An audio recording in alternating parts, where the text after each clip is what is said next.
Welcome to My New Life, a Lovevery podcast. I'm your host, Jessica Rolfe. In this Montessori mini-series, we interview experts on literacy, math, and handwriting. Montessori programs only exist in about 7% of U.S. zip codes. At Lovevery, we want to make Montessori universally accessible and help you bring the teachings and materials into your home. This mini-series aims to make that easier for you. Even if your 3-year-old can recite their ABCs like a pro, they'll need to learn that spoken words are made up of individual sounds to succeed at reading. Hands-on activities that build this kind of phonemic awareness and reinforce the connection between letter sounds and letter shapes are the best way to teach them what they need to know. As with all kinds of hands-on learning, Montessori is a great place to start. And did you know that in Montessori classrooms, children learn to spell before they learn to read? Word building with the movable alphabet is at the heart of this process. Laura Saylor is the co-author of Powerful Literacy in the Montessori Classroom. Welcome, Laura. Thank you so much. I'm excited to be here. Well, I'm excited to start with the basics. So, what are some signs that a child is ready to learn to read? So, I think I would actually take a little bit of a step back. I think we really want to think about children's just initial interests in language. Of course, that starts when they're very young, but we also want to make sure they have really strong phonemic awareness, making sure that they're really aware of the sounds that they're hearing in the language, right? Sometimes you'll notice that children will look at something and they'll kind of play with the sounds they're hearing in the word. So perhaps you have a mop out or something like that. And so they'll be very excited about a mop. And they might say something like mop, bop, hop, something like that. And so you can kind of play with rhyming words, if you will. But we can also do things like play with initial sounds. So, I spy with my little eye and just scan your environment, something that begins with the sound and then they look around and maybe it is that mop that's in the corner and they go, mop, or maybe it's mom, whatever it might be. Because we really want to make sure before we even think about reading, the children are aware of the sound. So we're really building that phonemic awareness. And when they get really good initial sounds, then we want to start working with those ending sounds. So we'll pick on the mop again. So I spy with my little eye something that ends with a sound and then, oh, mop. Hear that p sound at the very end of the word. And it could be anything in the environment. As you're driving down the street, it might be that you see a cat, or a car. And then eventually work your way to the middle. We call those the medial sounds. So what's the sound we hear in the middle? I spy with my little eye something that has the middle sound, ah, and then scanning the room and looking for those things as well. There are so many great tips that you just shared. I love those. I wanted to ask about the role of singing the alphabet. How important is it to sing the ABCs? I feel like I did a lot of it when I was a young mother. Curious to know how important that is. It is so important. Phonemic awareness is really thinking about the sounds we hear almost with our eyes closed. We're not thinking about the symbols, we're just thinking about the sounds. When we think about the letters of the alphabet, we're thinking about oftentimes what we can see. So, being able to sing the ABCs is a great thing, especially as we start to see the letters of the alphabet. So, being able to look at the letter B and see the letter B, right? But in Montessori, oftentimes Montessori teachers will start with that letter sound. So they'll see the letter B and they'll say to the children, this letter makes a sound B, right? And that's a great thing. But very quickly, we want to get to be able to say the name of the letter as well. We know that in the English language, it's very, very important to be able to name the letters because we have a really complex language. The Italian language, where Dr. Montessori began her work, has a very simple code. In English, we have a very complex code. So it's really important to follow up looking at those symbols, but we want to be sure that we're focusing not just on the decoding, but also on building children's background knowledge. And I'd love to talk about that a little bit more. Yes, absolutely. I would love to hear more about background knowledge. What is background knowledge when it comes to reading? Background knowledge really involves having children know a lot about their world, opening up the world to children. It involves vocabulary, knowing about everything from mathematics to sciences to, in Montessori, we oftentimes call it the cultural, to the world around them, to the continents, to the planets, you name it, everything that children might be curious about it. Dinosaurs, we know children love dinosaurs, right? All those kinds of areas are of great interest to kids. There's been studies that show us over and over again how important background knowledge is. For example, my area of study is children's development. And so I know a lot about children's development, and I'm an excellent reader. I can really decode words. I can sound out any word you give me. Okay, so if you gave me the latest research study on children's development and some study that was done, because I'm an excellent decoder and I have great background knowledge in children's development, if you gave me a test at the end for my reading comprehension, I would probably score very well. However, if I had to read a study on, let's pick mechanical engineering. So the latest study in mechanical engineering, this is not my field. I could probably decode every single word in that study on mechanical engineering, but I have no background knowledge. So if I had to do that test on reading comprehension on the study about the latest in mechanical engineering, I would not do very well on that reading comprehension. And so the same is true for kids.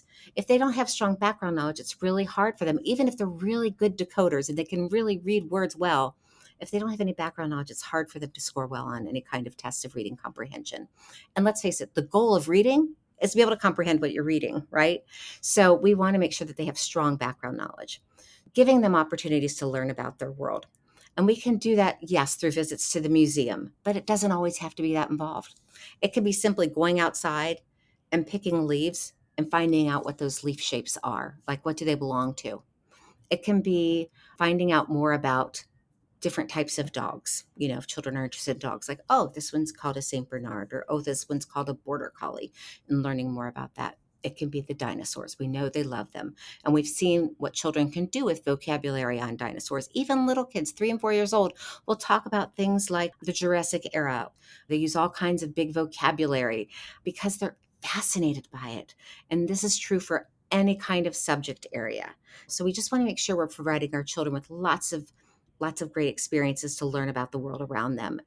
If we spend time with them and we're able to expose them to these things, and with great children's literature that's out there, this is very possible. Yeah, that's such a helpful perspective to learn that children need context when they're starting to learn to read. Reading research, currently known as the science of reading, you mentioned this earlier, that's at the foundation of your work. How do you explain the science of reading to those of us who are not academics? So that's a great question. So, and it's interesting because one would think, well, haven't we been doing this all along in education? Of course, we follow research, right? And unfortunately, that is not the case. Unfortunately, for many years, we have not been following the science of reading. And we have been instead following a theory about how children may learn to read. And so we've really needed to kind of come back to, you know, this basic, if you will. The science of reading has been around for over 5 decades, and some would say even longer. But it has largely been silenced, and there's a lot of reasons for that. But I don't know that that's really important right now. But it's finally getting the attention it needs for lots of reasons. And a lot of that has to do with our nation's report card and how we're seeing that we have such a large number of children who just aren't reading proficiently. And depending on where you are in our country, that can be anywhere to 30 to 40% of our children are not reading at a proficient level. And some of those numbers are even more dire. And so that's very problematic because what we really know is that not that many children truly have dyslexia. So we need to take a step back and go, wow, what are we doing wrong? And a lot of what we've been doing wrong has been in what we call our tier one or our core instruction because we haven't been preparing teachers appropriately. So, if we take a step back, the science of reading really is looking at the research, not just from an education perspective, but also now from what we know of the neuroscience. Now that we have these wonderful brain images that tell us what's working and what's not what is working when we provide instruction, but also from speech and language pathology, from linguistics, from cognitive science. So it's all those areas coming together. It's also research that is largely experimental research and quantitative that's really informing what really works well when we teach reading. Not those things that work a little bit, but those things that really work well and really make sure that children can learn to read well. And the thing that I love, if we connect it back a little bit with Montessori, is that Montessori herself was a scientist. A lot of times we think of her as a philosopher and a thinker, and she certainly was. But at her core, she was a scientist. That's where she got her start, as a doctor of medicine and working in a hospital setting first, and then working with young children. She carefully took notes, and that's how she knew what she did worked and that worked well because she took very careful notes and she wanted to see what things really helped children's growth and development. And so that's, if I think about the science of reading, that's what it is. That's really looking at those things that really aid children's growth and development in the area of reading.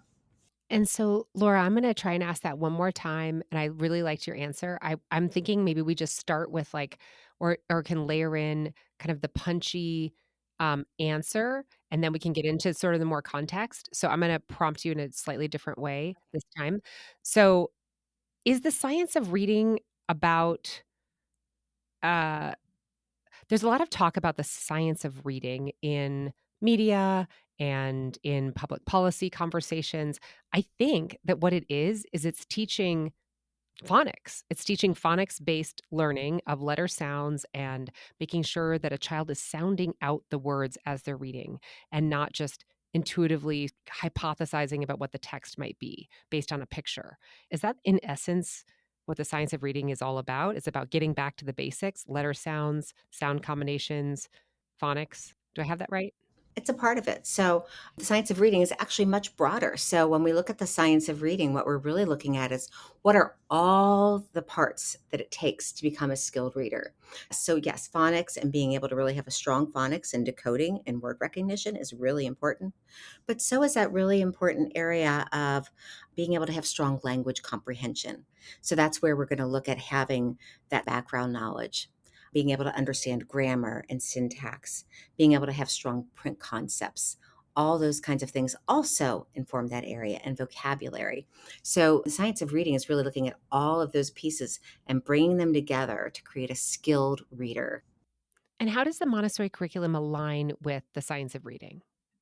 It aligns beautifully. The reason that it does is because Montessori herself was a scientist.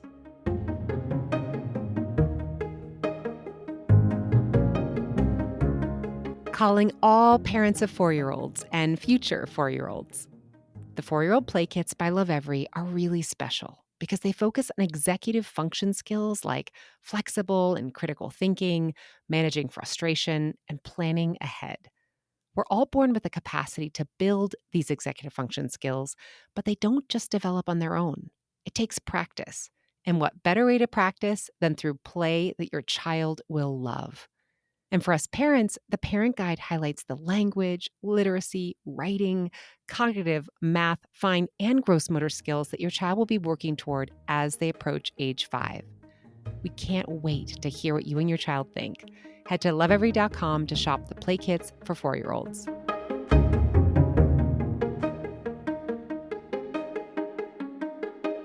So, in the Montessori world, we teach children to learn to spell before they learn to read. Can you explain this? We do this with the Montessori alphabets at Lovevery. So I was very curious to get your professional take on the why here.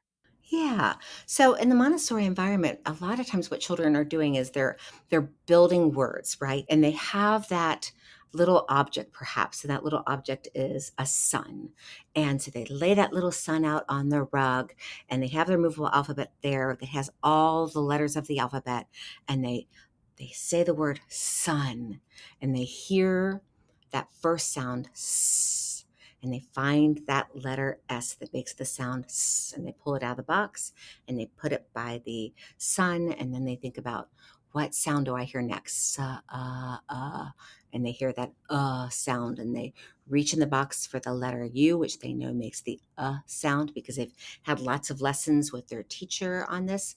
And they pull out that letter U and they put that letter next, and they got sun. And then they pull out the N and they put the N there. Sun.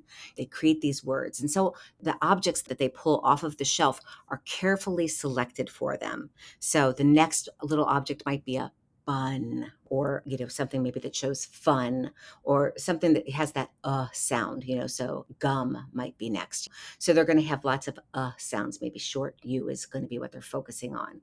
So it's more about really helping the child to kind of construct words themselves and be able to really find those sounds that go with it. It's a way for the teacher to really assess, wow, are they hearing the sounds correctly? And then are they identifying the correct sound in that movable alphabet box and choosing that sound correctly? And then are they laying them out in a left to right fashion? And that's something else, by the way, that parents can do at home. Everything you do left to right. That's a print concept we can start from a very young age. Anyway, back to the movable alphabet and building words. So they are word building. And sometimes they might not get it quite correct. So what that Montessori teacher will do is provide some feedback as far as like, oh, look, I see you spelled this that way, or I see this sound, and help to redirect that child that way and maybe give another lesson on those letter sounds. So that's what they will often do. And then when they get to the reading task, it's much more fluent. So then when they get to the book that has a sun in it and has a character chewing gum and they're having fun, the reading process is much more fluent. So it looks like spelling to most of us, but really what they're doing is building words and getting lots of practice before they encounter that decodable text. I love that. The Montessori movable alphabet is such a fun concept. It's so unique in that spelling comes before reading. It's really an awareness on the parent level of this is the process, and it just makes so much sense. So we're very excited about our movable alphabet game because we take it to the next level and make it an interactive, playful experience to spell the word, and then you get to collect the little object. And children, as you know, are so interested in little objects at 3 so that they have that sensitive period for small objects. Oh, and your little objects are so beautiful. In fact, I thought of sun because I was just playing with that sun in your kit the other day. It's just, oh, so fun. Thank you. What role does practical life play then in preparing young readers? So we have the practical life concept in Montessori. Does that link to reading? Very much so. So left to right, whenever we do practical life activities in Montessori, we always set them up so they're left to right. And that is a print concept that's so important. But beyond that, the executive functioning skills that come from a practical life activities are going to be things that build concentration. And let's face it, reading takes a lot of concentration. It's hard work when you're little to learn how to read. So the more we can build those concentration skills are going to be so important. All of the ordering skills it takes to be able to be a strong reader, so foundational. The independence, I mean, all of that is so involved. And your book also talks about how to use Montessori methods to help children understand their world and the place in it. Can you describe some of these methods? Yes, absolutely. So the Montessori method, and I think really, especially when we look at the cultural materials or the materials that really get into the sciences and the materials that get into looking at the continents and looking at the people around the world. And really, when we look at making sure that children have books that are representative of all kinds of people and all periods of time, it builds a child's world, right? So as they go out in the world, they have a familiarity with all kinds of people. They go, oh, I've kind of experienced this in my books already. When they have those experiences where they learn about others, they don't only walk away with an understanding of how others are, they also have more of an understanding of who they are. It's really powerful for them because they can go, oh, I learned this about that person. And now I know a little bit more about who I am. And now I know how we can work together in the world a little bit more. Really powerful stuff. Can you give us any more classroom techniques or tips that parents can use at home to help support their child on this reading journey? Make sure that you're keeping it light and keeping it enjoyable. Because the minute you start to put stress into a situation, a child wants to tend to withdraw from it. When they're in those early ages, that preschool age and even into kindergarten, it needs to be joyful. It needs to be something that the child wants to engage with you on. So that's where we want to keep it. Let's discover this together. Not always having all of those answers. Like, yes, I might know that that tree outside is an oak tree, but let's discover this together. Or maybe I already know that that type of dinosaur is a certain kind of dinosaur. Let's discover this background knowledge together. Just enjoy it and embrace it and know that your child is on a journey it's a beautiful journey. And yeah, enjoy books, enjoy all those little moments along the way. That's great advice for all of parenting. I think we sometimes forget to enjoy these special moments and we kind of looking ahead, but let's just be present and enjoy playing with our children and seeing where they are right now. Thank you so much for being with us. It's been wonderful having you here. Thank you so much. I've enjoyed it very much. Here are my takeaways from the conversation with Laura. Takeaway number 1: the reading journey starts with building your child's phonemic awareness. In other words, playing with letter sounds. Begin recognizing initial sounds and then move to the sounds at the end and middle of words. I spy with my little eye something that ends with the sound D. Takeaway number 2: rather than memorizing the ABCs, Montessori teachers will often start with letter sounds. Once the sounds are mastered, they will move to the names of the letters. Takeaway number 3: in the Montessori world, children learn to spell before they learn to read. Word building with the movable alphabet is at the heart of this process. Try focusing on one sound at a time, creating a variety of 3-letter words with a short U, for example, sun, gum, bun. Lovevery has a movable alphabet game that capitalizes on a 4-year-old's enthusiasm for little objects by rewarding them with a tiny object representing the word that they spell. For more information on early literacy, go to lovevery.com. You've been listening to My New Life. If you think this episode might be helpful to a fellow parent, please share. If you'd like to learn more about the topics discussed on the show, head over to lovevery.com. That's LOVEVERY.com. Be sure to sign up for our weekly child development emails. I'm Jessica Rolfe. Thanks for listening.